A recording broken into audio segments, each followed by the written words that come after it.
Thank you very much. It is a great honor to stand in front of you. I commend each of you for this milestone in your education.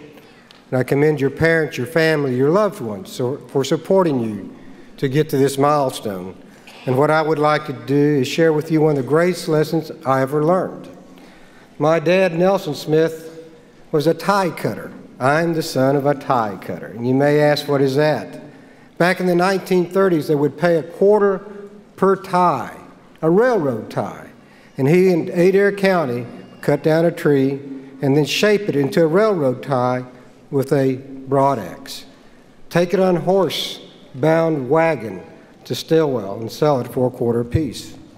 He graduated from Sequoia High School. It was a boarding school that punished him for speaking our language. Things have changed dramatically since then. But as I was growing up, he always told me this: get your education.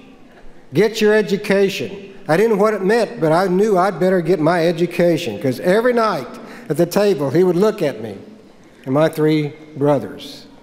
Get your education. Robert Hutchins says the object of education is to prepare the young to educate themselves through their lives. So following my dad's admonition, I was the first in my family to graduate from college because he told me to get my education. It was an undergrad degree in education from the University of Georgia.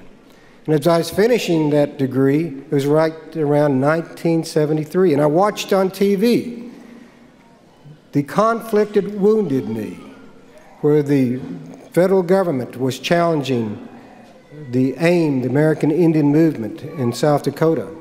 It made me wonder, what did those guys on the federal side know that I didn't know that might prepare me for better things in life? There was something missing. I didn't understand the controversy. And one of my professors, he says, you know, you could go to graduate school. It had never came to my mind that I could go to graduate school. Found a scholarship, got a master's degree in public administration from the University of Wisconsin. I then returned to the Cherokee Nation and worked for a number of years. I worked for Ross Swimmer. He was a lawyer. First lawyer I had ever met in my entire life at the age of 25. Growing up, I thought lawyers and doctors and those kind of things, bankers, were sort of demigods that I could never approach. But I tell this story to his face. I found out that if he could be a lawyer, anybody could. And so he let me off 2 hours a day, and I traveled to Tulsa from Tahlequah to go to night school to become a lawyer, because I wanted to know what somebody else knew that it could help me at the Cherokee Nation. In fact, after I graduated from law school, Bobby and I moved to Tulsa, and we actually took classes here on the Central Campus in logic. I took classes in pre-engineering. I took classes in machine shop in the Northeast Campus, because there was something I wanted to know that somebody else knew that I didn't know that I thought might help me. So let me just try to wind this all together. There's great Cherokee wisdom in this ceremony called going to water. Early in the morning, you find rushing water. And you have a prayer. And the prayer is simple, and it's this: Creator, let me learn from all that I observe. Let me learn from all that I observe. So when the sky becomes lit, when the sun comes up in the east, it begins to show shadows.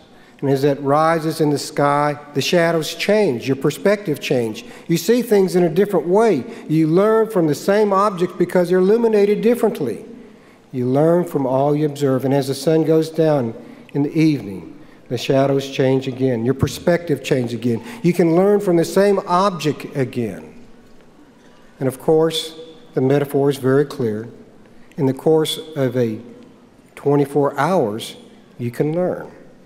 But perhaps the stronger aspect of that metaphor is this: you learn when you're a child, you learn when you're middle age, you learn when you're an elder.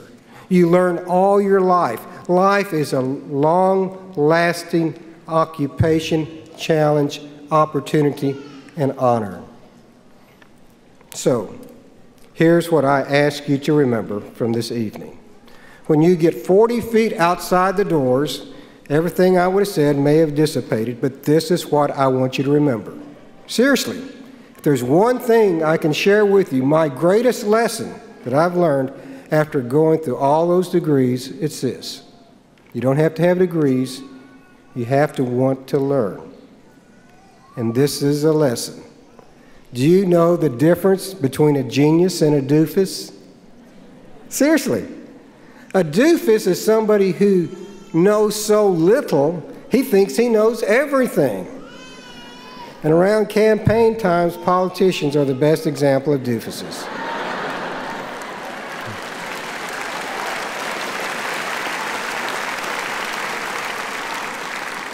Because they promise you anything, they have an answer on the spot, and the reality of it is our government is much more complex than a simple political soundbite.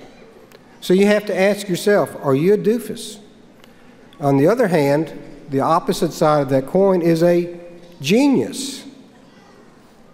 And sometimes we think geniuses are a bit stuffy, but listen to this definition. A genius is somebody who knows so much, they know they don't know everything. But they know how to go about asking and finding out what they don't know that they need to know to make a good decision. There's a great humility in being a genius because you know there's a world out there with answers, and there's a way to get to those answers to make your life better, more happy, more healthy, to protect yourself, to support your family, to make every breath that the Creator has given you rich and full. This evening, I ask you to learn from all that you observe, and 40 feet outside the door, make the decision that you want to be a genius rather than a doofus. Wado.